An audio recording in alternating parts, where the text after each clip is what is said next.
sword. So he can still be saved.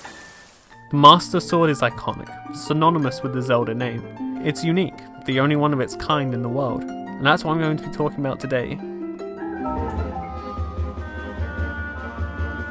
In the opening of this video, you may have seen that at the end of the memory the Master Sword glows blue and the sound plays that you haven't heard in the entirety of your Breath of the Wild playthrough.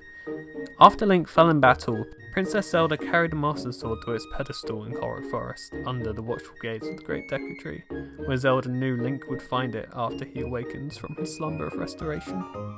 The previously mentioned sound may mean nothing if you hear it with no prior Zelda experience, but if you are familiar with the series, you will recognise this as the sound that accompanies the Master Sword in a previous installment in the series.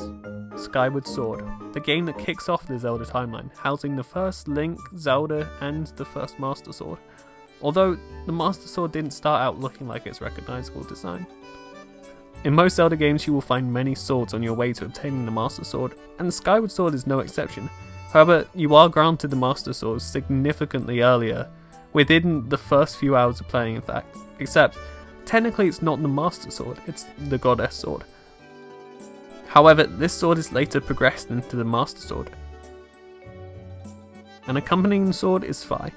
Obeying the goddess without hesitation, she is a spirit who resides in the Master Sword, and that is reflected in her design. If you look closely, you'll see the triple fold of her cape is the same as the motif on the Master Sword's guard. The jewel on her chest is the same shape as the one found on the Master Sword's handle, which is made from metal. However, Fi's is a blue gem, adding to her glimmering appearance. The connection between Breath of the Wild and Skyward Sword is evident, where you can find references to Skyward Sword and many of the locations in Breath of the Wild.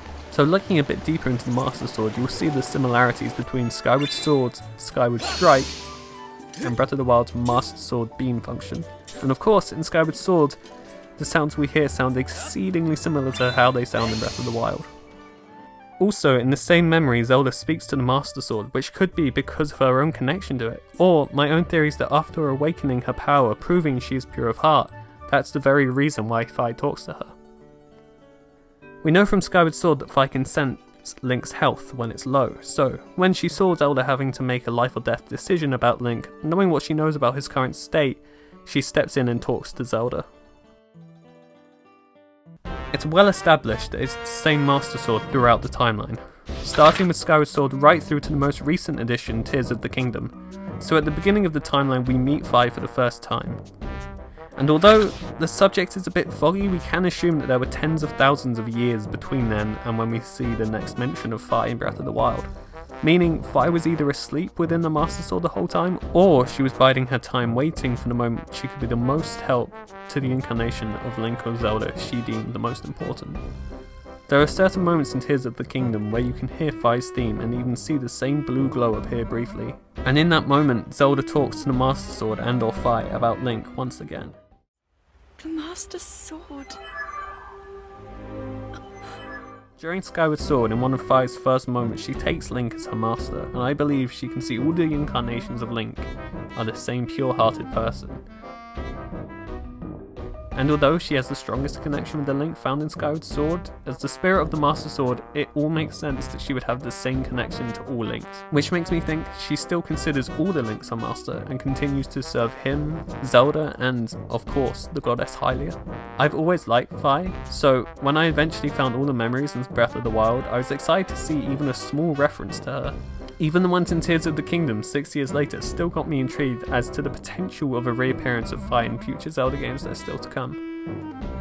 I've been massively enjoying Breath of the Wild at the minute, so I wanted to cover a topic that has always interested me from the game, and the memories are one of my favourite things from Breath of the Wild. With this being the final secret memory housing a reference to one of my favourite games, I wanted to cover it from Breath of the Wild's perspective looking back instead of Tears of the Kingdom. Hopefully we see a return of Fi in future games where she plays a major role. That would be a nice result after having her in various games where we don't get to see her. That's all for this video. Hopefully you enjoyed it, and if you're new here, then go check out some of my other videos. And if you haven't, go play Breath of the Wild again, because it's truly amazing. Thank you all very much for watching, and I will see you all later. Bye!